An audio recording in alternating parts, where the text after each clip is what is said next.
გაეროს კონტროლერული კვირეული წარმოადგენს მნიშვნელოვან პლატფორმას, იგი აერთიანებს სხვადასხვა სახელმწიფოებს, საერთაშორისო ორგანიზაციებს და ექსპერტებს საერთო მიზნის დამოცანეს ტერორიზმის წინააღმდეგ საბრძოლველად.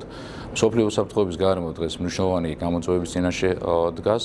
ტერორიზმი მნიშვნელოვნად განიცდის ტრანსფორმაციას, იგი ხშირ შემთხვევაში სცილდება სახელმწიფო საზღვრებს და ამ ვითარებაში მნიშვნელოვანია საერთაშორისო თანამშრომლობის გაღრმავება, ინფორმაციის დროული გაცვლა და ტერორიზმის წინააღმდეგ საბრძოლველად ერთიანი ერთგვაროვანი მიდგომების ჩამოყალიბება.